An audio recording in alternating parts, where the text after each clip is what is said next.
Alrighty, whenever you're ready. All right, I'm ready. Okay, give the countdown. Oh, we're live? Cool. Yep. Okay. So yeah, my name is JalBagel. Let's do this thing. There's a lot of cutscenes and stuff like that, so we can do a lot of talking in between. How about you give me a countdown from 3?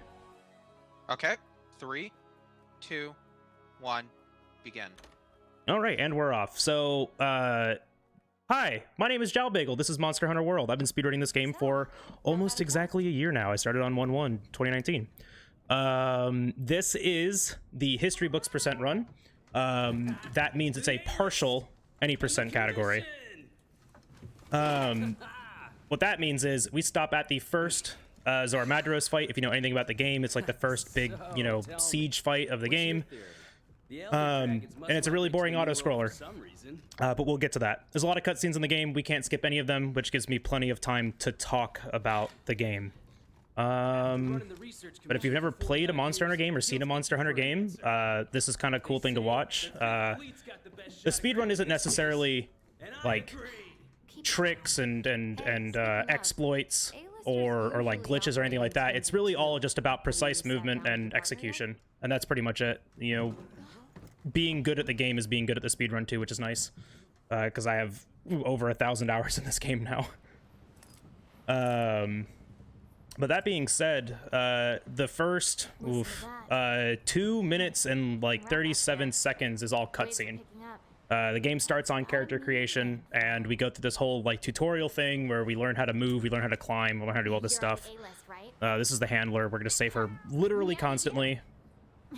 But yeah, this is the game. World record for this category is like a 1:26:30 or something like that, and I have a 1:27:30, so I'm only about a minute off. I'm 64 seconds off of it, actually. That's for this category. The full any percent takes about 5.5 to 6 hours, and the entire game is riddled with RNG. You'll hear me yelling about stuff constantly. And at any point, if any of you DPX guys want to make an announcement or say a donation, feel free to do so, and just interrupt me. Alrighty. I mean, at least during a cutscene. There's a lot of them. There's one pretty much after every hunt, because we only do the assigned missions. Yeah.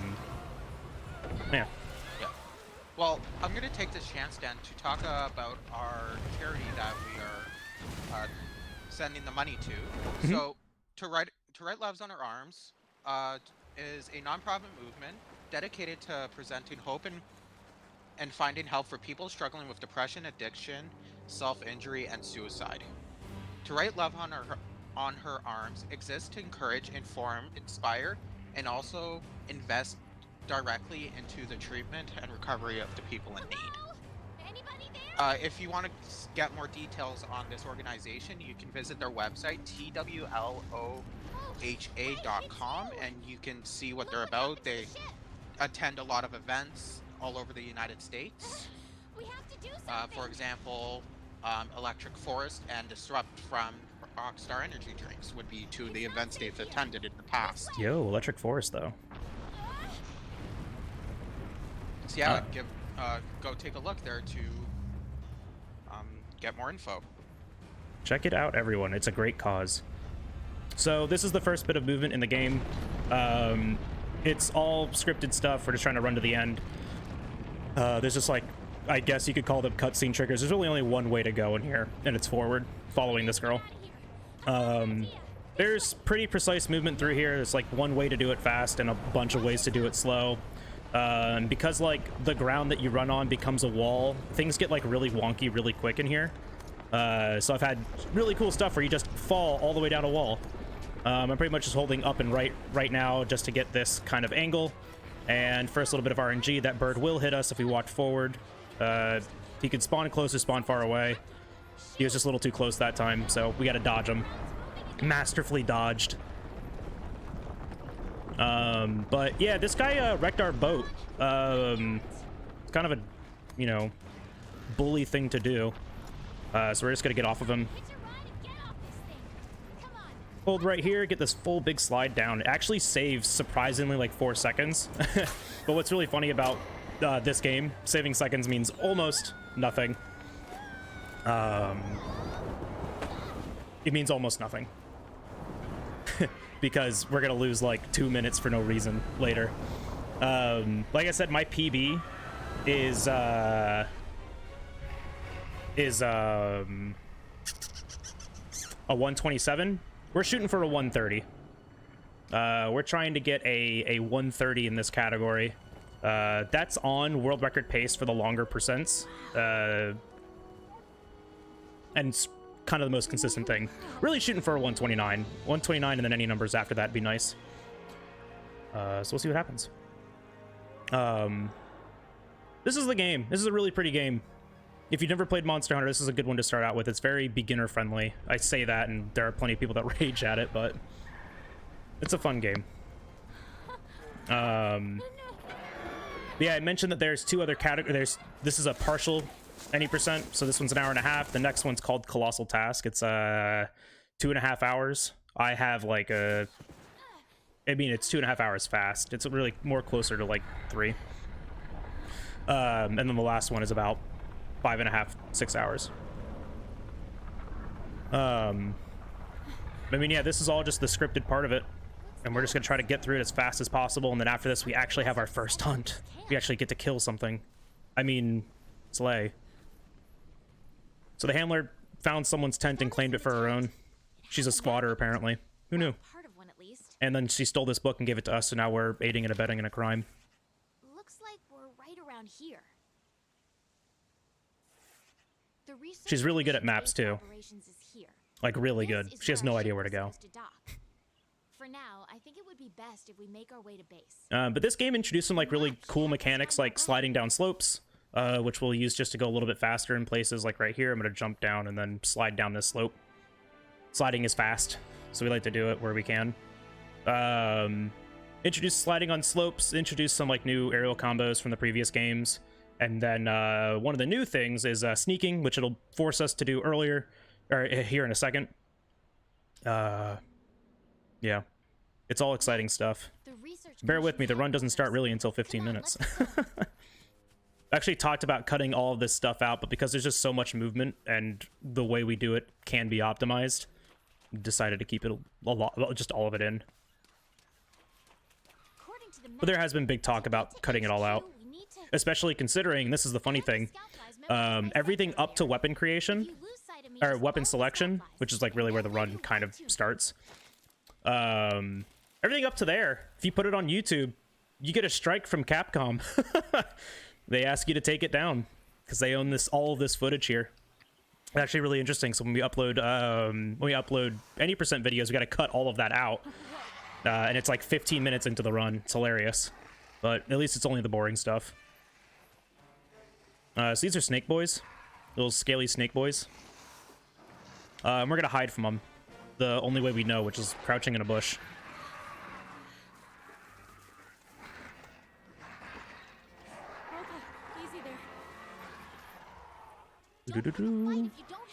See, perfectly hidden.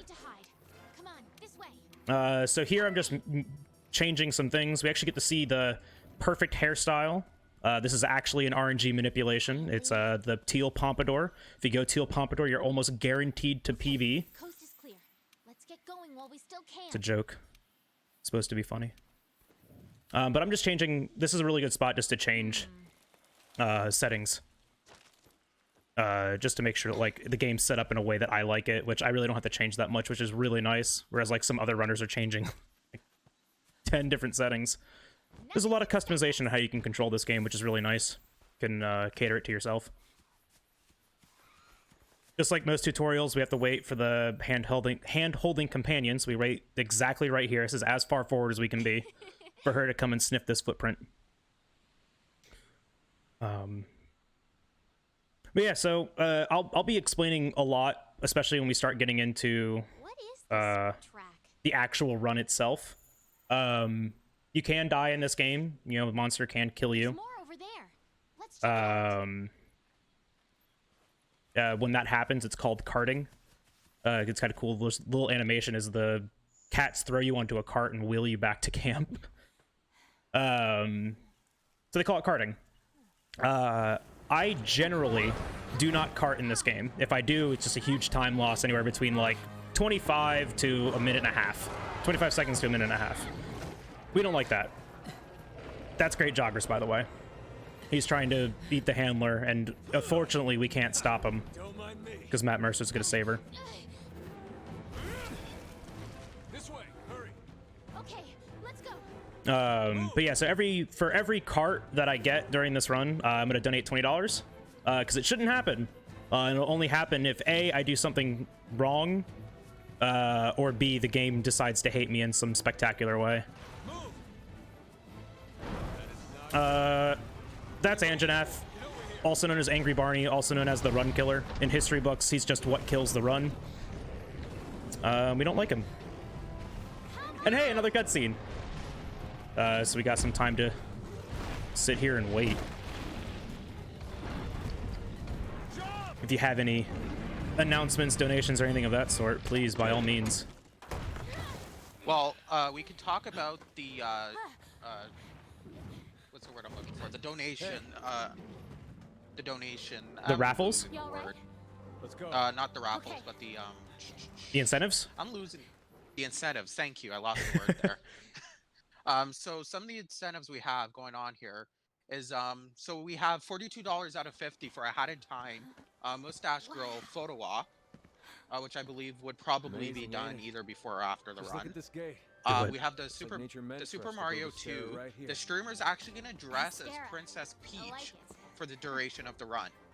He's gonna he has a full cosplay. My boy's The psych. rest told of the he- fifth are already I've seen him in that in person twice now, You're the last to arrive. and on Yeah. stream countless times. You guys want to see him cosplay the most perfect princess ever. Yeah, it's currently $10 out of 50. Oh, we can and the get run that. is tomorrow. All I have to do is just die twice. I need to tape up your shoulder. Yeah. It's still fun. Metadog You guys is made it. going. One of the incentives is Metadog is he's gonna dye his alive. beard gold alongside his already silver hair for the rest of the event. That's currently $72 out We of were talking 100. about going out to look for you. All's well that ends well.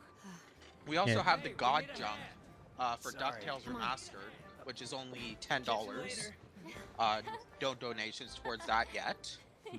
No, now I'm interested. This here's our And now for graveyard. some of the bid wars we Guess the the name says it all. Mario Kart 8 Deluxe character choice, Look at all which the are people. either Shy Guy or Stop. Waluigi. Incredible. We have the Wave right? Race We've 64. got it all here. You can choose Dave's got color hunters to either do all out the of exploring. brown or green. Scholars to do the research. You can choose which character will be Technicians to keep chosen in them the going. Hat of Time, This either place is Bo the Kid beating or heart of Hat the Kid. commission. And the Wait last here, bid sir. war we have right now is for Super Metroid to save or kill the animals, Commander, and that found one him. will be applied to all Super Metroid runs, and we will be just taking the current status of the donation for that particular run until the last run. I will say Donate this. if you want to see. I will say this. ahead. Hat Kid is superior to Bo Kid. If anyone is going to donate towards that, Okay. make sure you pick I'll Hat give you Kid. the grand tour. Yeah. Just saying. So Thank you for your saving calico. Kill the Animals is This currently in is the our lead with stockpile. $101 most of the and basic 66 necessities. cents You should to drop by save later to see what they animals have. $66. Nice. So if you want to save the animals, you need to get at least $35.67. I say kill him. Save the frames. Next is the smithy. It's this way. So we're in another auto scroller, waiting for Matt Mercer, like usual.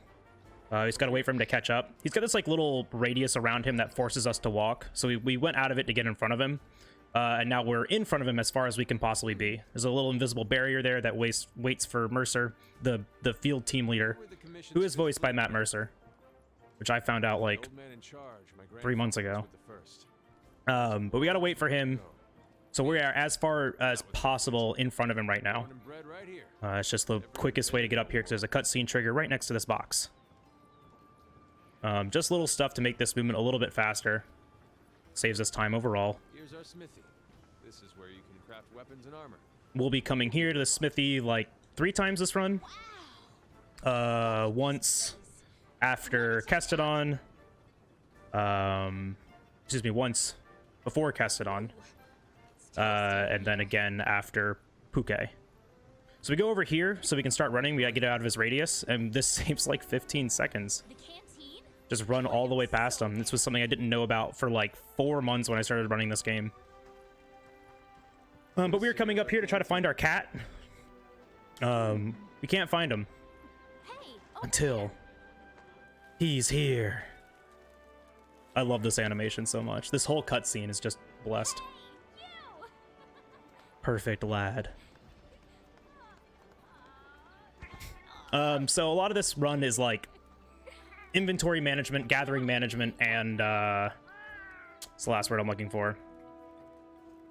Materials management, because we need to gather certain materials to make certain upgrades. We need to have certain items to make sure we can make traps and tranks and other things that are gonna help us throughout the run. So all of my routing for each quest is built in a way that I have the resources that I need at those times. The only one that isn't is the first large monster hunt, which is Great Jagras. During that one, we actually can't capture him with a melee weapon, because the materials just aren't around to be like a huge time loss to go out of our way to get the materials. So we don't capture him with a melee weapon. We just kill him instead. Which brings me to the next thing I wanted to talk about are the weapons. There are 14 weapons in this game. Each weapon is technically categoried by themselves. There are 14 categories for each weapon, and then there's a 15th, which is multi-weapon, which is what we'll be doing.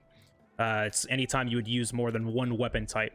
So I'm going to start out with a weapon called Charge Blade. It's a sword and a shield that turns into a gigantic axe. It's the second coolest weapon in the entire game, at least in my opinion. It's probably one of the best too, especially speedrun. So we're going to start with that. There we go. So we did what it. would be the best overall weapon So for the individual categories? When you say individual categories, you mean like the any Weapon like types. yeah. Well, so that's the thing too. It's kind of weird because like for RTA for the any percent categories, we can only do so many things, which is either, you know, iron or bone trees. For the most part, you go bone tree because it has a higher raw damage, especially in the early game, because sharpness doesn't matter. When you get into late game, sharpness matters. And then we got to change our strategy again. What I just did there was eating a meal. It gives you temporary buffs for the duration of your quest. We'll always eat the meat meal, which gives us an attack boost, a stamina boost, and sometimes a health boost. But for us, we just use the Charge Blade here because of its reach. There's like 3 or 4 different strategies for doing this quest. All of them are about the same speed. This is the one that I'm the most comfortable with. The most common strat is what we call fire pod strats or fire slinger strats, where we essentially make a line of fire on the ground and the monsters kill themselves on it, and that completes the quest for us. It just takes a hot second to do because you gotta wait for the monsters to kill themselves, but you can start gathering while they do that. The other one is to use Lance. It's probably one of the more consistent ones because Lance has got like huge reach, good poke, all that stuff. But I like using Charge Blade. I don't think I've ever seen anyone else use Charge Blade to do this, but I like to do it because it has really good reach and it kills everything kind of fast, like we'll see right now. See if I can get this first with one swing. Good so far. All right, so we missed one over here, and there we go. So you can get that in one full combo, which is fast, but this doesn't really lose us any time. We have to wait here anyways for one more of these Jagras to jump down that guy, in which case we can do this and then do the exact same thing. I'll mark gathering sites and monster positions on the wildlife map for you. And one more spin. Here we go. And then now we got to get out of here because we need to do a bunch of gathering. So when we come out of this quest, we need at least 1 ancient bone, which is a rare drop out of these bone piles. It's a green thing. See if we get it early. We'll need small monster bones, just not a lot of them. But we need at least 1 ancient bone, which we can get from each of the gathers off of these bone piles, or we can get from the quest itself. The cat can pick one up too. It's just really not likely. I'm gonna grab a couple more things here. A flash pod, which is exactly what it sounds like. It's essentially a flashbang, but for monsters. Sliding where we can, speeds up things, and this is our next bone pile. This is the last one of this level. I just want one green ancient bone. And we get marathon RNG, yay! Which is to say bad RNG, yay! So let's hope either A, the cat picked one up. Oh, I almost made that. I usually don't make that. I make it probably 10 times to get that last flash bug, but c'est la vie. Looking for a green thing. We got one. We're good for right now. We have an opportunity to get one more before we actually need it. But this is pretty much run safe. Usually if I don't get it, I'll reset. But since we got one, we can keep going. We just need one right now to make our first bits of armor. So this is the first upgrade that we do. Yeah, what were you gonna say? So in a marathon setting, let's say you were not to get that green bone. Mm-hmm. Do you have any backups for that? Nope. There really aren't any backups to this game because it's all just dependent on RNG. If we don't get it, we just kind of deal with it. You can still do the speed run. It just takes a little bit longer. You'll notice that I said that we're trying to shoot for a 129. I've been pretty consistent with a 129. Okay. But that's 6 minutes faster than the estimate that I gave. Yeah. That's because this new menu. They updated the game last night. It added 2 new menus to the game. But yeah, you'll notice it's 6 minutes ahead of that. I mean, that's just because of the nature of this game. Because if we miss RNG, then things go a little bit slower. That's the first weapon upgrade that we do. We're gonna do one more, and it's after Puke Puke, which is in 3 hunts. Really, only 2 hunts. If we don't get the RNG on Puke Puke, it kind of sucks. Because we just don't have the right sharpness to do everything efficiently, so I have to get creative on how I fight things, which is usually aerial spamming. Just eating here again. What's really annoying about the canteen about eating is that there is a chance that you have enough ingredients that they are called prime ingredients. When you have at least 2 of them, you get the choice platter, which becomes the second option. The second option is usually sorry, I had to think about what I was doing. The second option is usually the meat. But when we get the choice platter, I have to pay attention to what is actually like on that list so I can do a down input to the right thing. So we got to kill 3 of these guys right here. Well, 1 guy. Oh, I missed the weak spot on it. Oh well. But we got to kill 3 of them. Then we're gonna go down here and kill 4 more. Just making sure that we don't get hit by this guy. He's being ornery. All right. Let's look for another group. We will need this red pit, which is a type of slinger ammo, for our super secret tool later. Hopefully the game cooperates. It probably won't. The endemic life around here can come in handy. And we get to do some big damage for free. But this is an aerial attack. What we're about to do here, with hammer, you can charge down a slope and slide. Looks really cool. And then we go into this cool aerial attack. I don't like that. Oh, okay, good. We still got 2. I'm going to try to group these guys up the best I can, that I can hit them both at the same time. Killing things at multiple times, obviously faster, especially for these guys. And oh no, swayed a little too far away. Good. And then we just got to sharpen right here to make sure we have enough for the next fight. I think I found something. But Kestodon are like really weird. They can either go really well or really poorly because they like to move around. You can bounce off their head for no reason because they have hard heads. But this is the first real hunt of the game, and I have a near perfect script on it, and I'm really hoping I get it right. You may hear me use that word often, a script. It's what I want to do. but like in most plays, not everything goes well, so sometimes you have to go off script because something goes awry. But it's essentially just the way I want to fight the monster. I'm trying to do the sequence of things in a very specific order to control and manipulate the monster the best I can, to the best of the game that will let me do it. How monsters move and react and act is reactionary. It's really based on you, your presence, and the presence of your palico, your cat. Those factors all together will change how they move. I'm grabbing some stuff here to craft tranquilizers, which will be needed to capture monsters, which I'm going to talk about on the next hunt when we do our first capture. These are for bombs, because bombs are fun and bombs are fast. But we'll see if this happens right every now and then. So what I'm going to try to do here, what I'm going to do here is I'm going to shoot the red pit, the little red seed that I get at these rocks. Sometimes the game eats it and it just doesn't happen. But luckily that time it did. Ooh, I'm a little too far away. I get a little bit closer. There we go. But all I'm trying to do here is do a full charge into two what's called triangle combos.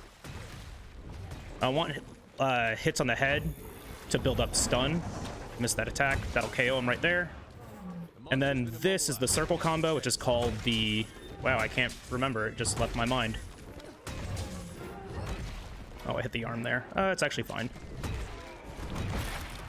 Got that break. That's good.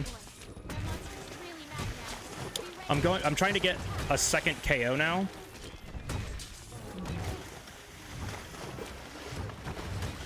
Oh, I missed the KO. Cool. So these red pits drop, or these red things drop at specific health. That's a piercing pod. Powerful type of slinger ammo. Hello? That missed? There we go. That's better. So he's gonna die right here. Watch out of that. And now we can continue. But what I was trying to do there was get 2 KOs. A KO, a part break so he trips, and then a KO again. Getting 2.5. Oh, Big Bang combo. That's the circle one. Getting 2.5 of those off kills him.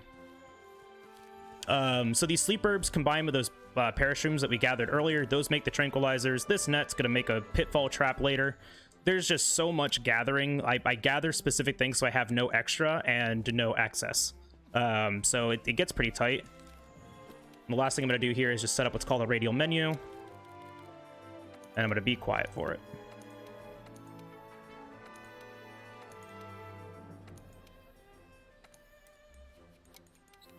Oops. Uh-oh. Where am I?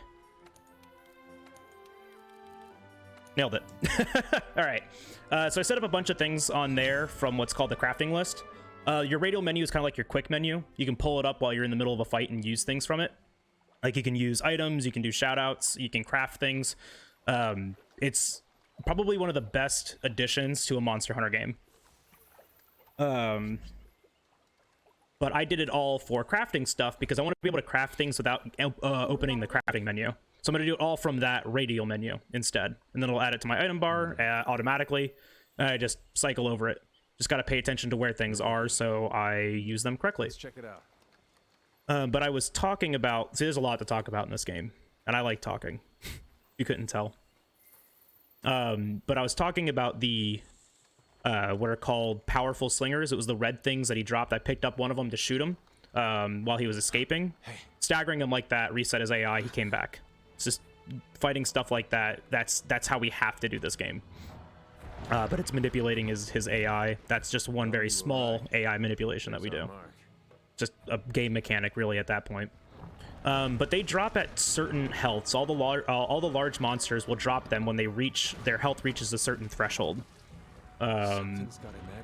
What this actually tells me like how hurt the monster is. Look over there. You can capture a monster when they are under 30% health. For most monsters, that's when they drop the second pod. They drop the second one actually about 27%. which is like super handy information because the only other way to tell is that the monster will limp away like that Jagras just did.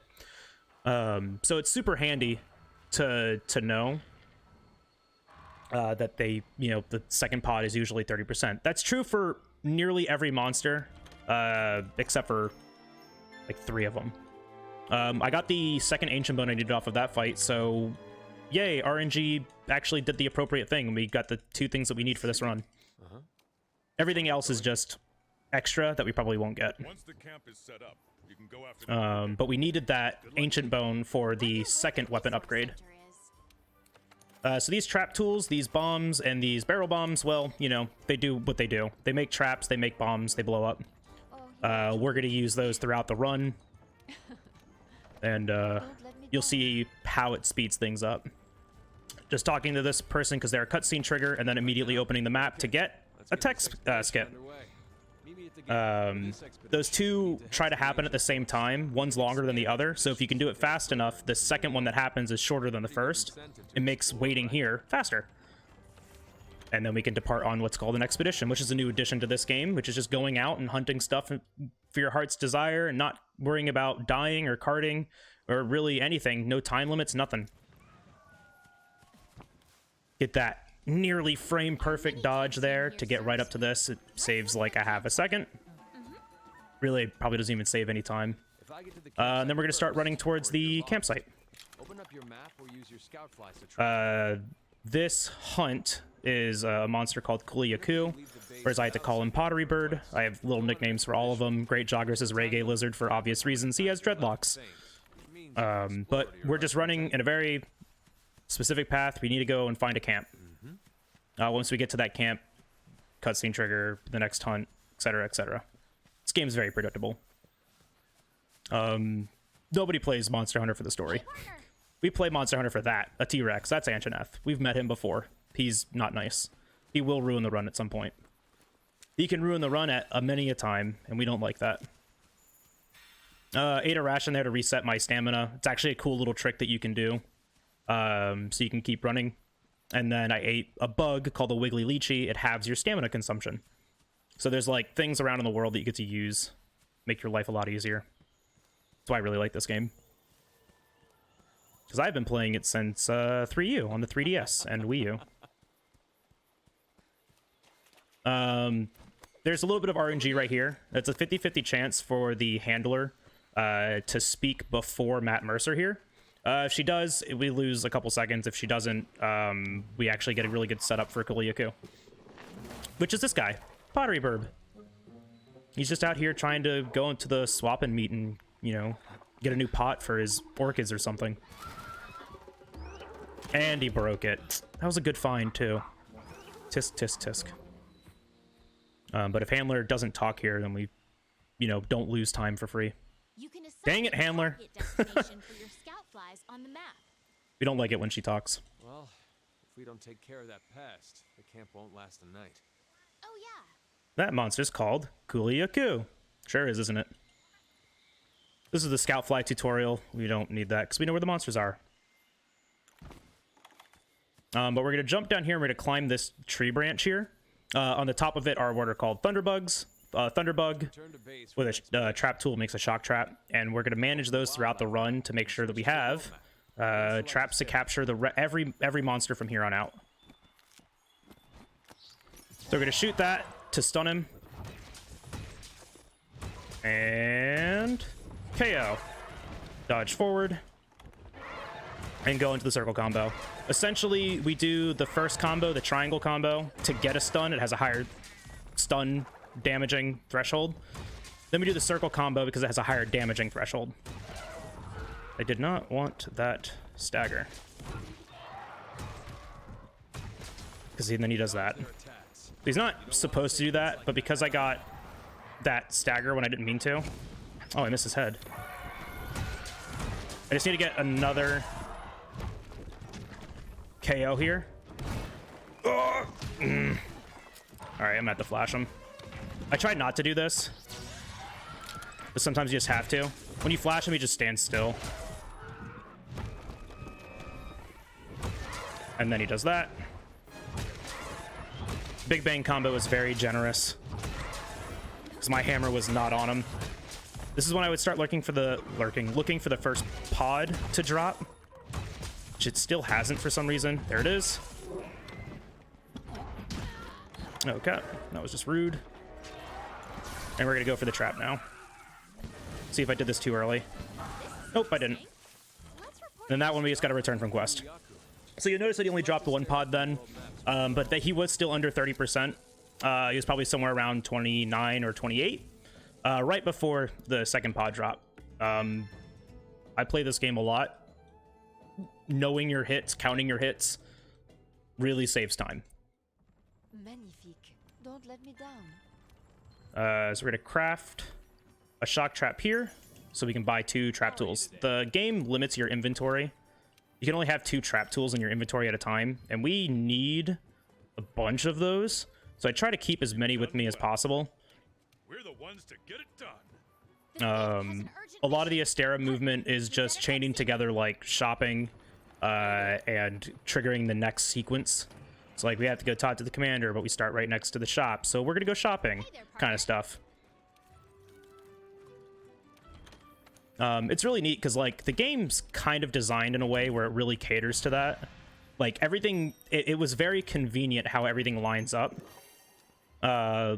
Like for instance, we're gonna go to the smithy after we fight this Puke Puke. Puke Puke is the first quest that you can initiate from a quest board, and the quest board is adjacent to the smithy. It's just really convenient. And that makes it nice. All right, so I know I said the run kind of started at Great Jogris. This is really where it starts. This is where we know if we're gonna have a good run or not, where like big time losses really matter. Grabbing these again because they are here. Then we're gonna drop this, which is called a scatter nut. We're gonna do something that's called quick mounts. I'm gonna grab this scatter nut because it'll stun a monster.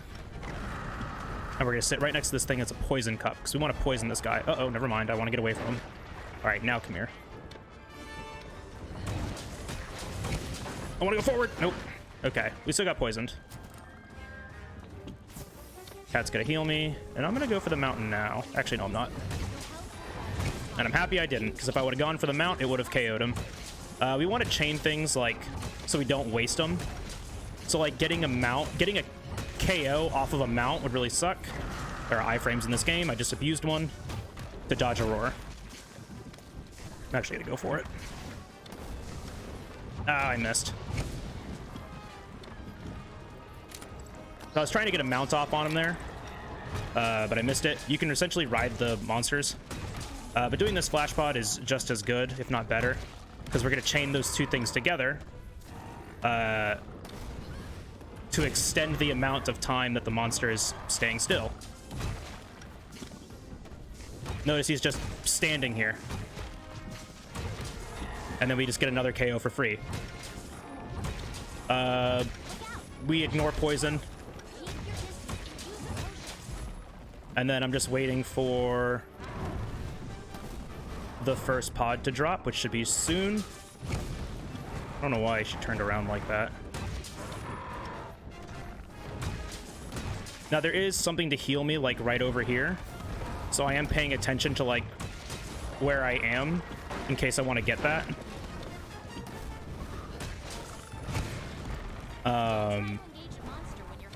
Dropped it yet. Don't want that hunt or that mount. Now's your chance to topple it. Don't try to engage a monster when your health is low.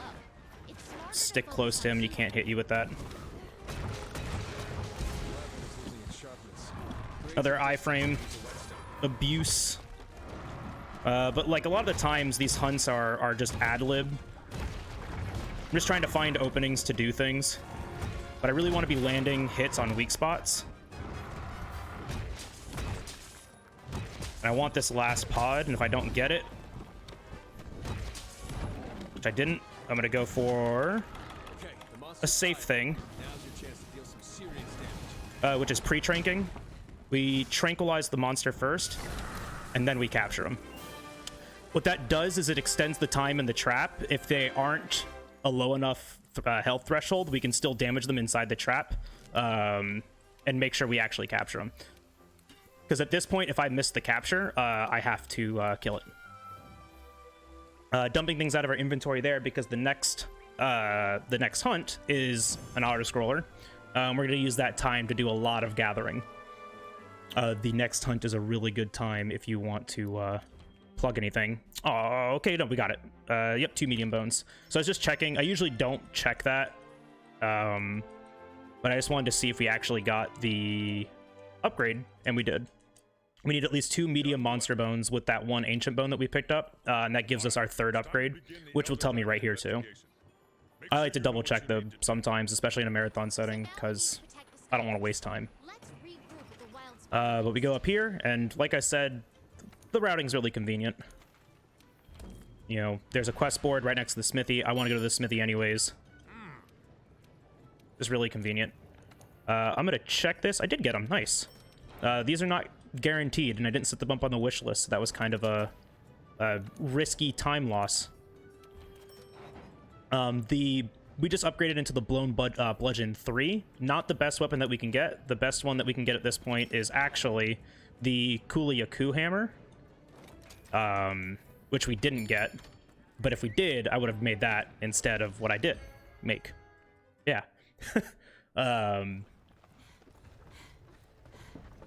But yeah, so we just kind of like have to work with RNG and go for what's more consistent versus what's the best, because you'll notice we aren't farming anything. It's not like we're gonna go and we're gonna hunt Kuliyaku 4 times to get all those materials and then finish the run. No, we just finish the run with what we have. It's the fastest way to do it. But this is the best kind of quest, which is literally the worst kind of speedrun quest. It's an auto-scroller. So a lot of this is just running around, picking up stuff to make just the normal things that we're going to need. What's really neat is that between this and the longer speedrun categories, so between history books and colossal task, the routing changes. Because we need to gather things that are going to help us in the longer category from here. Like, we would go for more upgrade materials, which we aren't going to go for any more upgrade materials now because we have everything we need to finish the run. But we're going to gather all these fire herbs and this thing, which is called a might seed. If you know anything about RPGs, red things make you stronger. And might seeds are no exception. They craft into items that give us temporary or even permanent stat boosts, specifically to attack. The more damage you deal, the faster we go, the quicker we hunt, stuff like that. So we make what we call power items. We make demon drugs, which last the entire duration of the hunt or until we cart, and demon powders, which last, I think it's 90 seconds. They don't last long, but it's a good amount. I forgot that we got a lucky spot earlier. So it's just, this is all just scripted movement. We don't actually, it's an escort mission. We're supposed to be like with this, with the caravan. But they're pretty capable. You know, we trust the handler not to mess it up too much. So we just kind of let them do their own thing, and I'm gonna gather all this stuff. But there are 2 cutscene triggers that we need to be in range of to make sure we progress at the right times, and we're coming up to 1 now. So everything's just kind of like routed out in a way that we know we can make these cycles. Just gathering more things to make more stuff later. And you'll see, like, as I go, I'm gonna be using the radio menu to make things in bulk. I just do it like at times that I know I don't have to be putting in inputs for other things, which I can also just be doing up here because I have to stand here and wait for a hot second. And we're going to stand here and wait. Look at that thing. That's the wild spire. Well, I'm going to take this time to talk about our sponsor for this event. Please do.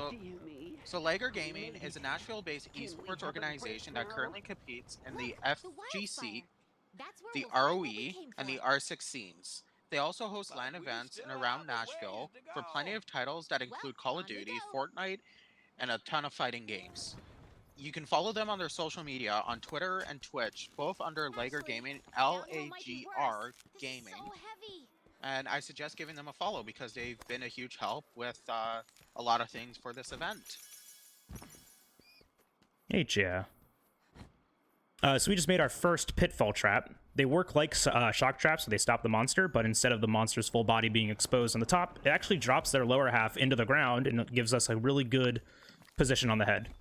What I'm going to do here is wait for a cutscene trigger and look at the map at the same time. You can't select anything if the map is loading sections, so we preload it there. Get the cutscene trigger, walk forward to get the second cutscene trigger. There's 2 right here. But there's 1 trigger for the roar, and then 1 trigger for her to show up.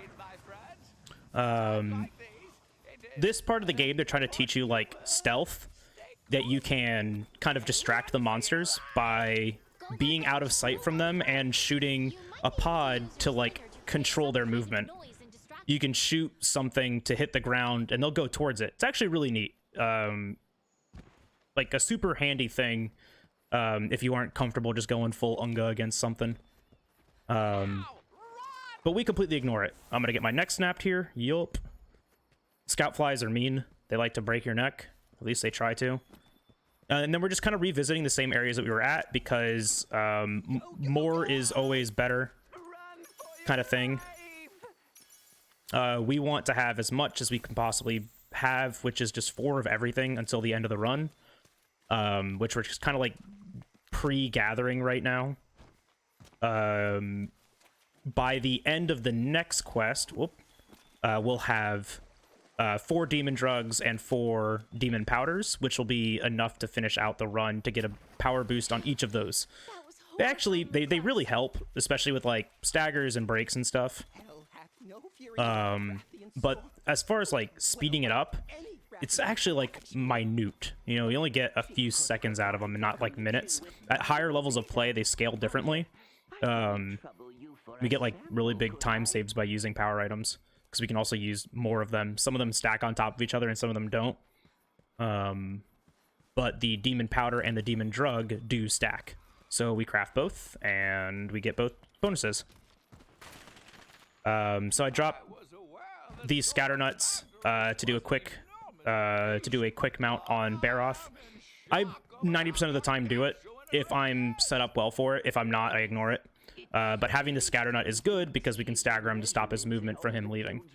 Because Baroth is one of those that doesn't like to drop pods sometimes. The pods aren't always guaranteed. You can actually have them not drop if you have either too low of sharpness or you don't hit a weak spot.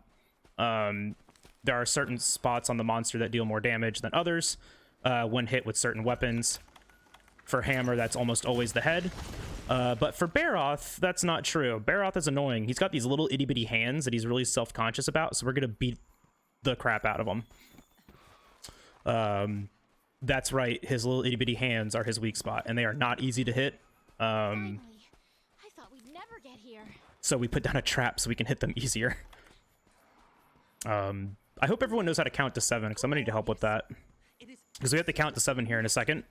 The demon drug lasts the entire time until we cart. We're almost there. The demon powder has a duration on it, so we don't want to use it too early and not have enough of it for the hunt. So we use it 7 seconds after this quote. 1, 2, 3, 4, 5, 6, 7.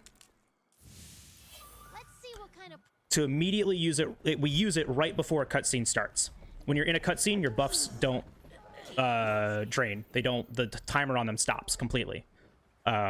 So we have, I think it's either 90 or 120 seconds with the demon powder. We started that timer right before the cutscene, then the cutscene started, so the timer stops. Easy. It's just a very small thing that we do to try to maximize the things that we have. Because we don't get a lot of resources during this run, and the longer categories, you get even less. I've been like trying to theory craft new routes to make sure that we have might seeds for the entire duration of the game. Not gonna happen. Literally not gonna happen. It's a very tight routing, but we can get them for the majority of the quests. Or if you do it, you're just giving up time for free. We'd rather not do that. We want to go fast. Beginning of this is really funny. Because we put down a trap. And he's just going to land, like, right into it. Come on. It's always really funny the way that this quest starts, because it's like, wait a second, where did my trap go? Honey? He just falls right into it. So we shoot that pod to blow up the bombs, and then we go. So you see how the numbers are orange. We want orange numbers, because orange numbers means we're hitting weak spots. Just another iframe dodge. Those are nearly frame perfect. And then since he did a certain attack, I go for a mount here. This is a mount. You need 2 staggers in a mount to get a drop, and that's not always guaranteed. It's dependent on the monster's movement. You could also do it in 1 stagger, like we just did. And we use the scatter nut to get those staggers quickly. If we don't have scatter nut, we have to stab him in the back, and that takes a long time. But now I just want to hit these hands. He's going to turn, do a bite, and then we're going to do it again. So really, that attack... Ooh, that was actually okay. Getting roared out of the air is faster than getting roared on the ground. That attack, we actually want to hit the very last hit on a weak spot. It has the most damage. This game works off of a concept called movement values. He's gonna do that. All right, so we have 1 pod. We're looking for the second one. Oh, that's free. All right, sure, I'll take that. Him going choo-choo, that's what I call it, right into a spire, is a free KO. And then there's the second pod, and now he's gonna try to leave, but we're gonna stagger him to stop him, and then we're gonna put this down. Oh, I'm happy we didn't put it down because he tried to leave. And now we're gonna put it down. And 1, and 2, and we're done. That's actually a really good Baroth. It's much better. I did a practice run before this. That Baroth didn't go so well. This is a quest you can very easily die to. There's a Diablos. If you know anything about the game, Diablos is scary. It's called Diablos for a reason, and I got it. Yes. Getting those Thunderbugs isn't easy because they're really far apart, and you only have 10 seconds. No, but he's called Diablos for a reason because he's big, scary, and will kill me in 1 shot. So I'm happy that I didn't accidentally spawn him. It's really easy to do so, and the Baroth can do it too. Oh, don't worry. This is a long cutscene. It's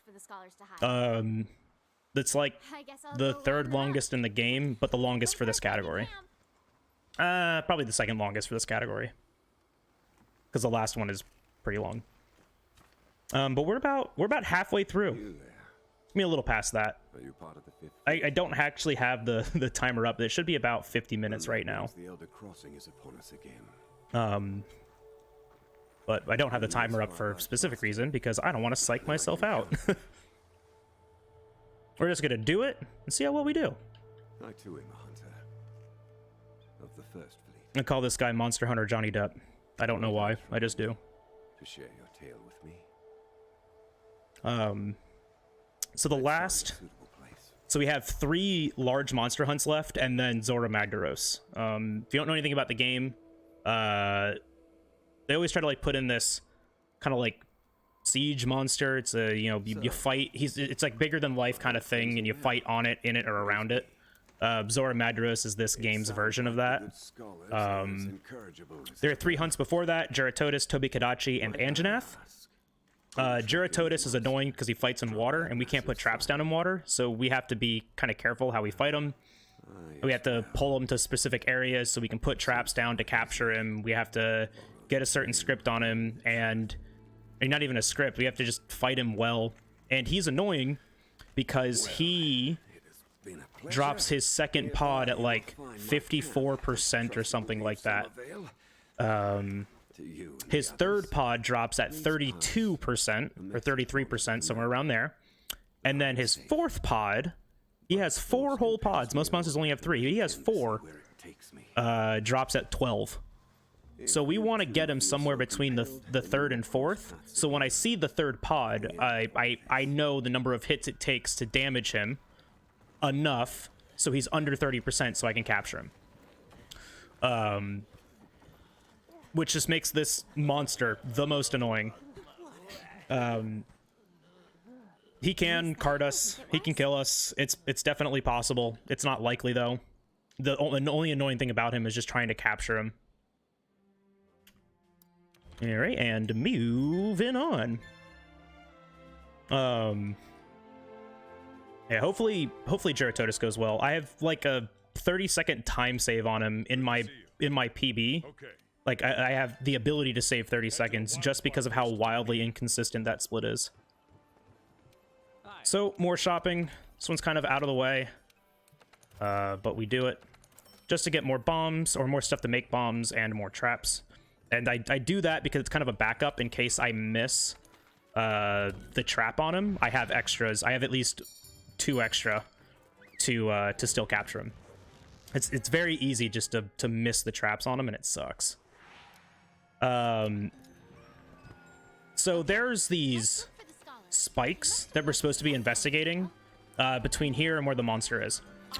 But those spikes have these like little cutscenes that go along with them. They stop you, they move the camera, they slow you down, they make you walk. We're not about that life. So we're just gonna fly to here and ignore every single one of them. It's actually really funny. Because we just aren't gonna look at, we're gonna see one set and they don't even have a little trigger associated with them. We need this bitter bug, the little blue bug in the wall here. So we're gonna yoink that round this corner, and our cutscene trigger's right up here. We're gonna try to use this demon powder Is that the scar? right before it. What's that he's sitting next to? Point ourselves up and wedge beetle. A Baroth? Just trying to save as much time between us using it and the cutscene. This is my favorite NPC in the entire game. I love him. Mostly because he's just a nervous wreck, and I love that. No, the Geratodus. And I'm doing everything in my power not to recite every line in this game. It's usually what I do during the cutscenes because I get so bored. That's the only unfortunate thing about this game. There's a lot of cutscenes to it. We timed it out. There's about 18 minutes of cutscene just in this category. So if Capcom, if you're watching, please put in a skip cutscenes. Take note from, like, I don't know, Octopath Traveler. Hold X to skip, please. That'd be blessed. All right. So this is Geratodus. I might get like a little quiet here. It's really annoying to fight him. You have to hit the top of his head. It's not an easy thing to hit. New target. New target. Hunt that Geratodus. There's a little slope right there. Proceed with caution. Trying not to go directly into that mud. I want him to turn. He did. I missed.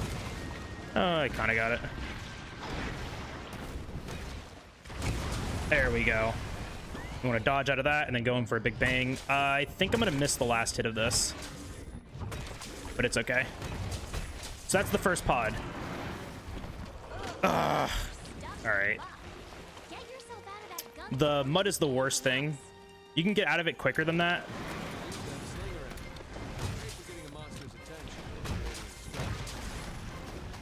I'm concentrating because I actually got really lucky with that.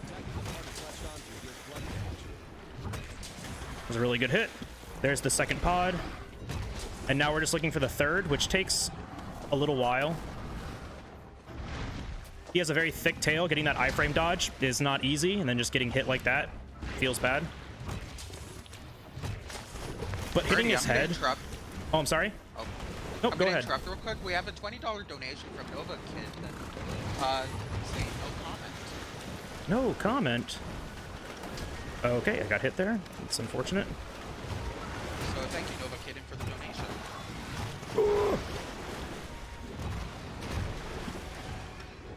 That was just a small stagger that knocked him out of the water there.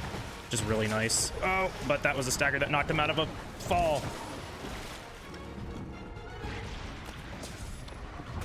So the thing that I just shot at him is called a thorn pod. Oh, thank you. Bless RNG for being... Dang it. It's called a thorn pod. it increases the amount of stun damage you do to a part. And since the hammer is all about stunning things, makes it really easy just to knock a monster out. Waiting for him to turn. Come on. There we go. There's the third one. So this big bang right here gets me low enough to capture him.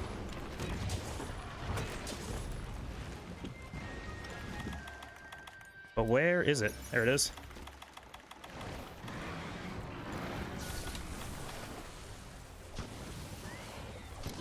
All right, that's probably one of the best Juratotus I've had in a very long time. So we need this Might Seed right here.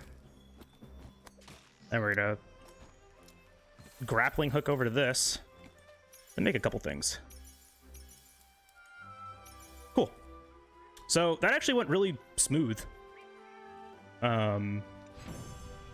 Don't tell me what the timer's at, but to give you guys any indication, because I have my splits up, if we're around a 58, we are on world record pace. I have no idea. I'm building suspense if we are, and then I'm making myself look like a fool if we're not. Gather round. Thanks to our research, it's heading. I don't think I ever mentioned this. I think I started and then forgot to because so much goes on. But there is kind of like a tier list for weapons in the any percent category. Pretty much any weapon that can stun a monster is OP, because stun is a natural status effect that a weapon can hold on all of its forms that is good, because it stops a monster's movement. Hammer, sword and shield, charge blade, and surprisingly bow do stun damage all the best. Buying more of those there because I need at least one more trap tool for this next split. For this next hunt, I should say. Which is Tobi-Kadachi. Tutorial re.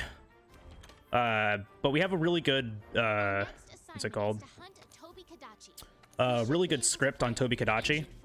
That'll 100 to 0 him in a couple of actions. Or 100 to 30 him in a couple of actions. If I'm good, and if he cooperates, we get it. If I'm bad, or he doesn't cooperate, it'll just be a little bit harder.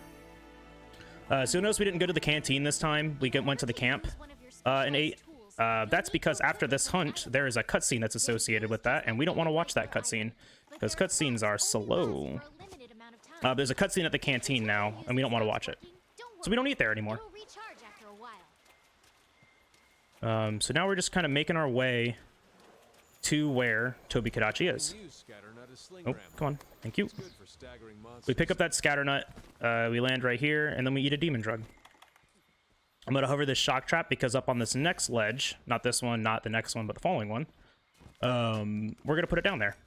It's going to look weird, but trust me, I've done this a couple times.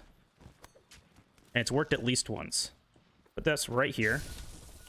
I pull out some bombs. Put down 1. Put down 2. Start that, and walk forward. So, I put down some bombs.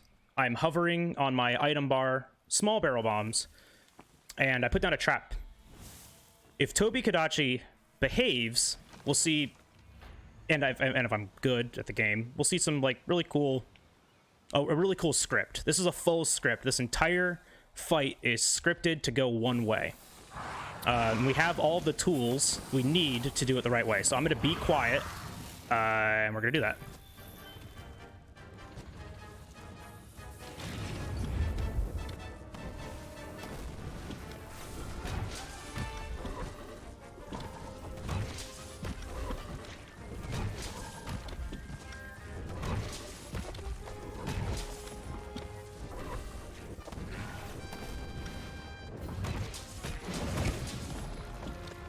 Nope. Alright, so I messed it up. As long as he doesn't jump down, which he's going to. Alright, I need to get him back over to a different ledge.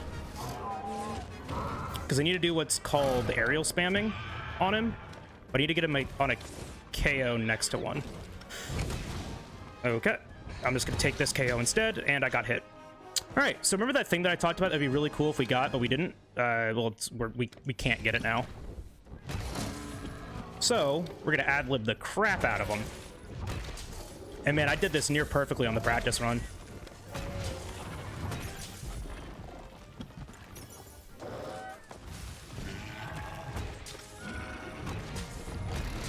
We have another $5 donation from Nova Kid. Saying, I put us over 400 seahorses for Eva. Oh, that was very risky. I was gonna get hit.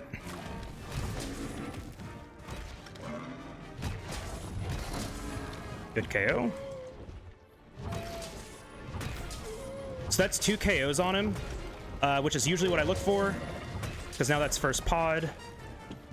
We'll watch what he does here. Just nothing. And there's the second one. Okay.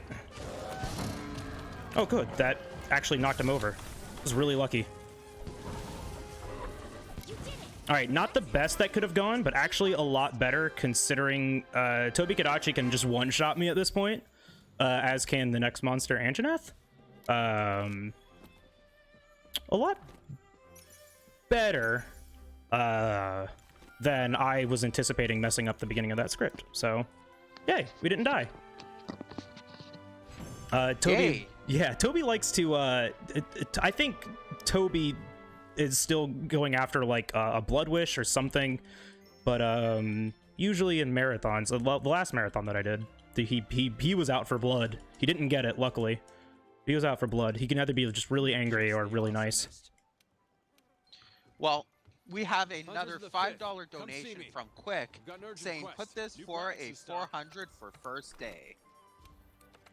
Pog 400 first day. We're doing it. So just got to get a couple more materials for the last hunt, because we're going to use 2 or 3 traps on this one, depending on how well we do. Time to wrap up defending the base. Anjanath's got a lot of RNG associated with him. I'm going to try to cut down a lot of that by manipulating him and by controlling him in specific ways, which requires me being good. We got this. You'll notice that the canteen has an awning now. It also has that cutscene, so we don't sit down because there's this very long cutscene that's associated with it. I think I forgot to mention I'm playing on PC because I have virtually no load times. Timed out, they're on average 2 seconds versus the console on an SSD on like a PS4 Pro. It takes about 8 to 12. So I make all these sleep knives because we're going to put Anjanath to sleep and do what's called sleep bombing. When a monster is asleep, the first source of damage that it takes is doubled. Sleep bombing is a technique that Monster Hunter users have used ever since sleep has been in the game, which is since the beginning, if I remember correctly. So we're going to use that here. We're going to put the monster to sleep. We're going to blow up some bombs. We're going to drop some rocks on him. And then if I'm good, I'll get a KO. I'll lure him into a trap. I'll get another KO. I'll mount him. And then that should be the first pod. And then after the mount, when he gets up, I'm going to try to flash pod him next to a ledge so I can ledge spam his head for the last pod and maybe a KO, a third KO. And that'll be it. And and I didn't mention this, but getting more than 1 KO, it increases the threshold to like you have to do so much damage to him. So let's say like you have to do 100 damage to the head to get the first stun. After that, it increases to like, let's say 200 and then 400. So I'm gonna grab the scatter nut, shoot him to stop him from doing whatever he's doing, put in these sleep knives and stand right here. We need to hit him with 3 of them and stay underneath that. I'm gonna put this over here. It's away from everything, and I'm gonna really hope that this is close enough. What we're gonna do is we're gonna shoot that, and we're gonna shoot that.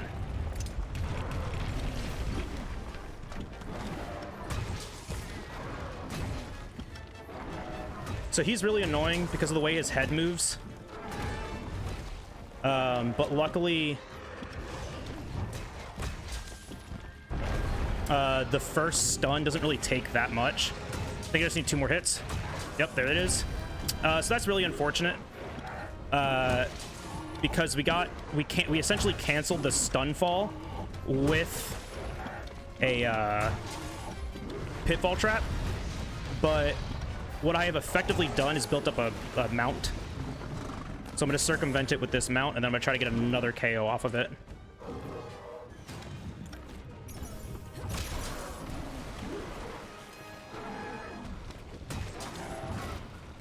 Hit his hand.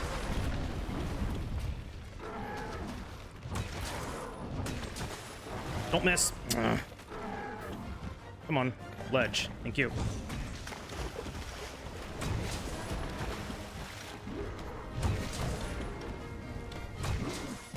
All right, so now I'm just kind of playing this ledge. If I did enough damage, he'll go up, and he does not. See if I can splash him out of this movement. I can. Good. I don't want him to go anywhere else, really. So I flash him. Oof. Ow. To get him to this state, which is just doing nothing. He doesn't know where I am. Actually, gonna do this. Let's try something new. This is never before seen tech. Because he's gonna fall out of that.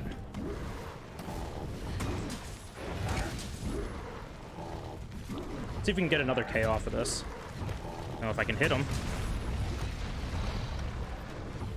Alright, so he still leaves. If I was able to get anything off on that, like another stun or something like that, we probably could have captured him there. But now I don't have any more traps, but we're actually really fine.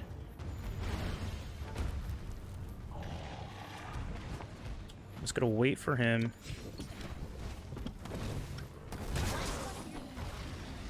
I'm gonna take this. It's just safe. I've dropped 1 pod on the ground right there. So this is what slow mounting looks like. You stab faster on the back. Stabbing gets staggers. I'm trying to get 2 so I can drop him with a finisher. That's 2, so we wait on the head now. The finisher doesn't always happen. But it does there. So we're looking for the last pod, which I can't tell. Was that it? It was not. Okay, I got hit by that.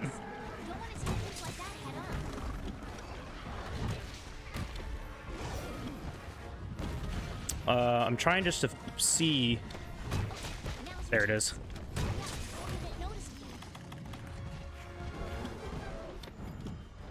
Just want to flash him right here. Perfect. Because he can get really far ahead of you and then just run away forever. So not the best Anjanath, but when things don't go right, I mean, it'll do. So now we really don't have to gather or do anything, because all we got left is Zora Magdaros. Or as I like to call him, Zora Napteros. Because it's an auto-scroller. And we're just going to sleep during it. Alrighty, well, I'm going to take this time and say that we got another $12.26 from Spar. Yo. With the comment of weed sex, putting us at a total of $420.69. Nice. Good job. Good job, Spar.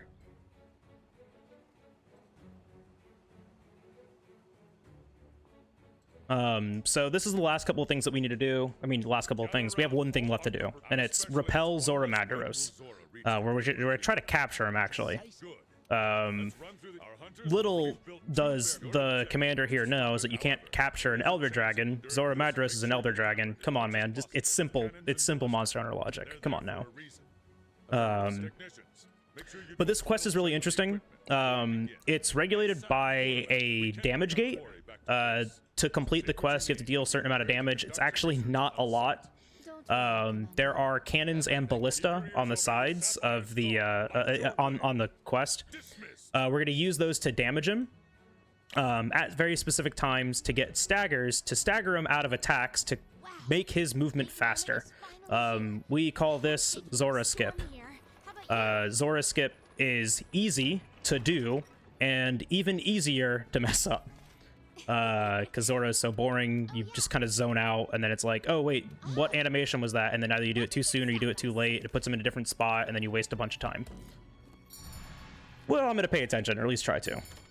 But we'll end up shooting 1 full cannon at him to stagger him once, 5 ballista at him to build up another stagger, and then shoot another ballista, shoot another cannon, another 5 cannons at him to get a second stagger. Then we're gonna move back to the ballista and shoot it once to get a 3rd stagger.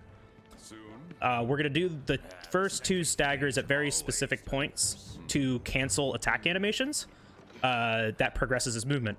The last one can happen at literally any point, and then he starts to move towards the barrier.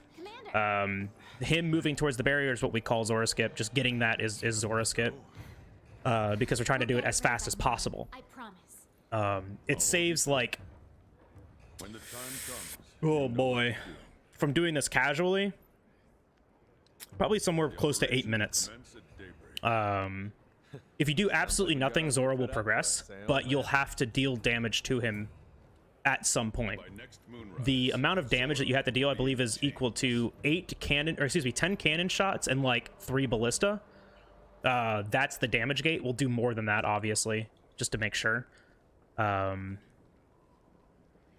But we're gonna do, I don't know, just kind of some very specific movement here in the beginning. Get up, shoot what's called a ballista binder.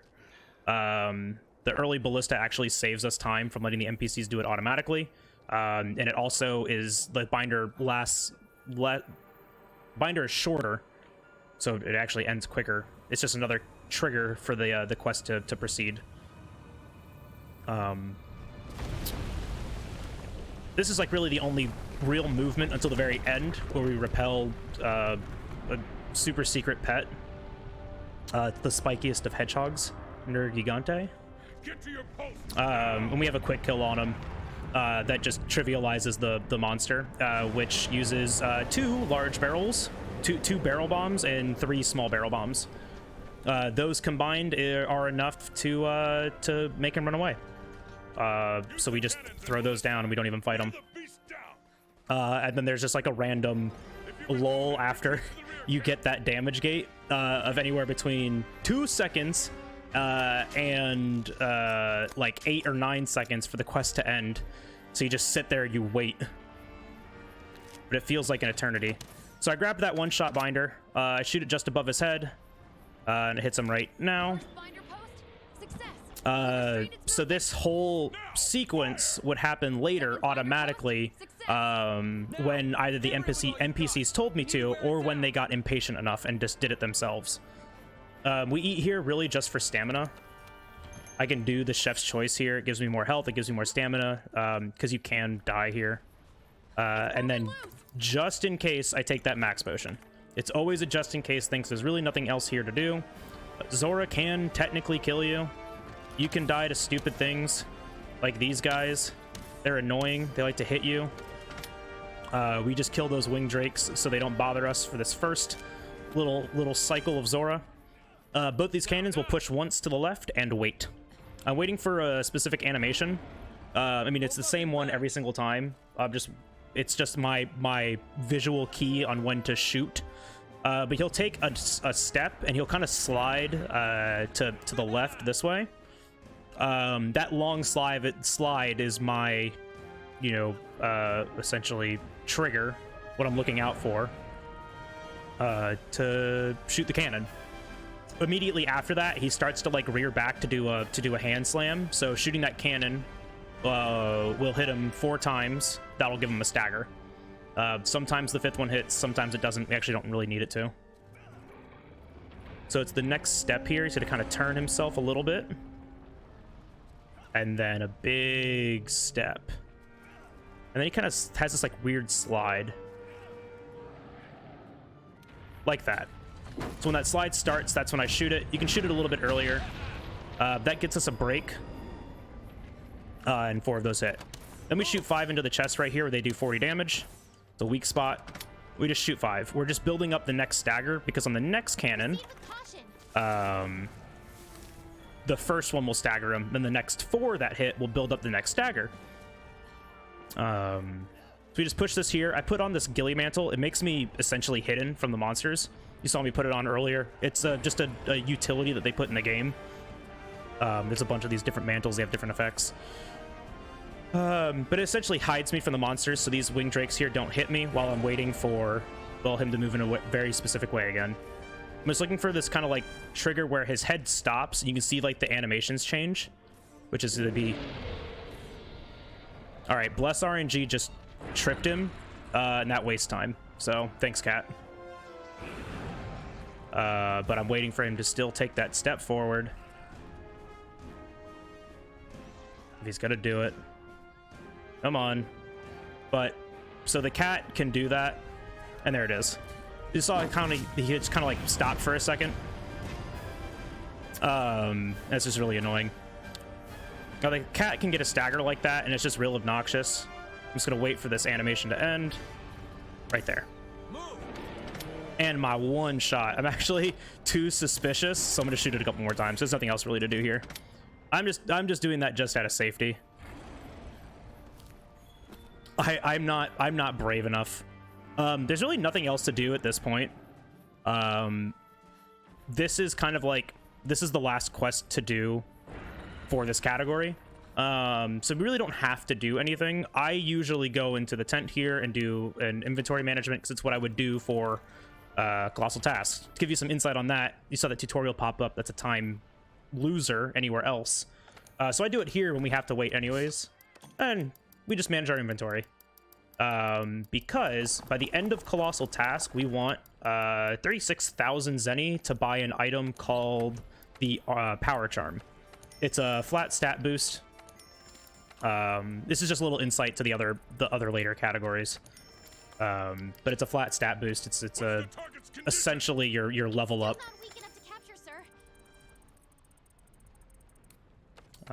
But that dialogue right there is essentially what I wait for to make sure that I know I did Zora skip correctly. It'll happen about like halfway through this, and it's kind of lollygagged around. It happens, you know, essentially a little bit earlier, but it's the same time. Yeah, so we got another $20 donation 20 from pog. People's Jabroni. Yo. Saying this doesn't look like a hunting horn run. No, it wasn't a hunting horn run. I'm sorry, Jabroni. I'm not that brave. I'm never that brave. Hunting horn's not a fun run. So there's like a little bit of RNG that's associated with the Anjanath run. We want 2 pelts going into Colossal Task. We got 2 pelts in this one, so this would be like a good one to have had that RNG for. Doesn't really matter for history books. Just want to give you guys a little insight to the full run, because this game's actually it's a lot of skill and a lot of attention, like paying attention to like the things that you gather, how much you have, your resources, everything like that. It's very easy to go into a quest and then not have the things you need to trap, and you're just like, well, I lose so much time. Because I didn't ever explain that, did I? Capturing, you can essentially end the quest when the monster's health is at 30. So you save the time hunting the monster from 30% to 0%. So you essentially end the monster, you end the quest sooner. Not only that, on Jagras we had a 60-second quest timer because we slayed him. It gives us time to carve the monster if we wanted to. Whereas when you capture, you can't carve the monster, so they actually put in a shorter end quest timer. It's only 20 seconds. So out of during the course of the run, we save 40 seconds for every monster that we can capture. I calculated it out for the full run. I think there was like 16 monsters that you can capture out of the full run. So whatever 16 times 40 divided by 60, all that stuff. It saves like 8 minutes. 8 to 12 minutes or something like that. I can't remember the math exactly, but we did it in the Discord the other day. Which, hey, speaking of, if you're interested in running this game, it's actually, I think the any percent is really easy to get into, because unlike individual levels where, like, you know, you go and fight a high-ranked Nergigante and, you know, the quest timer is your speed run, you don't need, like, all of the endgame grinding and all of the endgame tools to do this. you can do it from right in the beginning. So if you enjoy playing this game and you want to play it at like a higher skill level, this is a really good challenge. There's definitely something to be said about playing the game with minimal resources as fast as you possibly can versus like playing the game with all of your resources to do a quest as fast as possible. We do, you know, have leaderboards for individual levels is what we call them. The individual quests themselves, like going and doing the Nergigante, the high rank Nergigante quest. You can speedrun that, or you can do RTA, which is the any percent stuff. Both are really easy to get into, in my opinion. So if you already like play the game and you have a lot of time in it, we do have a Discord which you can get to on the speedrun.com. Just search for the Monster Hunter series and it's right there. And hey, I'm a mod there. I'm an admin there too. I'm a series mod and a game mod. So if you have any questions, you can always come to me. I like helping new people get into this game. We've had actually a lot of, you know, recent interest now with Iceborne out on console and soon to come out on PC. The game changes a lot. We get a lot more tools. They make the game actually easier in the first half of it. So doing the any percent speedrun actually gets a lot faster in Iceborne. So if you don't like what a 5.5 hour run sounds like, maybe you like what a 5 hour run sounds like. So yeah, there's always that. But any and all interest, definitely head over to the Discord, to our Discord or to the speedrun.com site. And people still run the other games too. If you have a Switch, Generations U, that's a really fun game. It's very anime. Or on 3DS, people still run For You and Generations on the 3DS. And I'm trying to get a capture card at 3DS so I can do Monster Hunter Stories, which is essentially the Monster Hunter RPG. It's a lot of fun. So if you have a 3DS and you want to spend like 20 bucks on a fun game, Monster Hunter Stories, recommend checking it out. But there's about like 4 minutes left in this run. We got to get to that barrier. All of this that I'm doing, this running around, completely unnecessary to this. Don't need to be doing it. I just mine here because it's what we do for Colossal Tasks, because we need those materials for other things. Don't even need to do it for history books because the speedrun's about to end. Literally nothing else to use here. So I have no idea what else to talk about. So if you have anything to talk about, Matt, I'd say go for it because you got about 4 minutes. Oh no, he's not there. But this is usually what I do. I sit here and I open up chat and I just look at this, but I don't have chat open this time because I'm unprepared. We just got to get to that barrier. Fall off of Zora Madros. I know it sounds counterproductive. We're going to fall off of him to reset our position on his back. Place bombs down in a very specific location. Get one last dodge roar. Put down 3 bombs. And then that'll be the game. So time is coming up soon. I would get ready with that. Please and thank you. Because it will be coming up soon. I mean, like 4 minutes, but, well, 3 minutes now. Just let me know when, like, 15 seconds ahead. Oh, yeah, I mean, when you see the big, spiky, angry thing, just get ready. Okay. It's very obvious who he is. We have many a nickname for him. Angry, the angriest hedgehog, Nurgle, Ned. But I don't know, if this game looks interesting to you, Monster Hunter World's definitely the easiest one to get into. Monster Hunter games are a lot of fun. If you like Dark Souls, you'll like this. Especially if you like yelling at Dark Souls about how BS it is and like, oh, I can't believe that killed me and stuff like that. Yeah, this game will do that too. Just get to Nergigante, which is pretty much the end of the base game, and then scream at it because he dive bombs you and explodes into a gigantic storm of thorns. All right, Zora's about to stand up. So I'll put my Ghillie Mantle on before I fall off of him. The Ghillie Mantle will stop Nergigante from aggroing me. It'll keep me, like it does, hidden. I just got to make sure I don't fall here. Falling here really sucks because finding out your positioning on the back is really hard. because it all looks the same. I'm gonna walk right over here and wait, hovering the large barrel bombs. What's really funny is that if you don't meet that that damage gate that I was talking about, Nergigante or Zora Madros never stands up. So we fall off and land on his back, on the back of his neck. That resets us here. And then I put these down right in front of this rock that kind of looks like a poop, and then hover the barrel bombs. Now it resets our position again on the back of Zora. And there he is, Nergigante himself. Such a cool monster. He lands right on top of those. Another frame perfect dodge. 1, 2, 3. Get ready on time. All right, get that hit him. Get that dodge again. And it's coming up, and time. 130-18. 130-18. Man, that was close. A 129 would have been great. I was shooting for a 129, but a 130 I'll take all day long. I'm probably going to go back and retime a lot of this stuff and see where I lost time at, because I know Toby Kadachi could have done better, Anjanath could have done better. I really had a feeling we had a really good Baroth and a really good Geratotus, so I'll go back and I'll look at some of that. But yeah, so that's Monster Hunter World History books. That's only the first third of the game. Hour-and-a-half long run.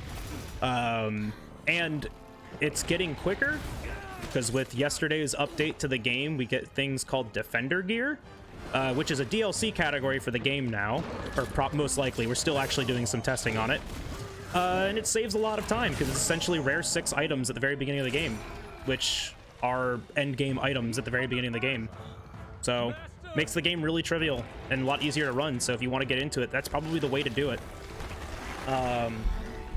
But that's the speed run. I've been JalBagel.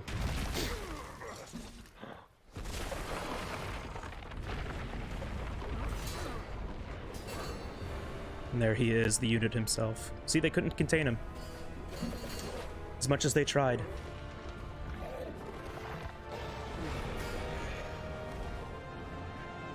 $130.18, huh? Better than the last one I did. The absolute unit himself, Zora Magmimos.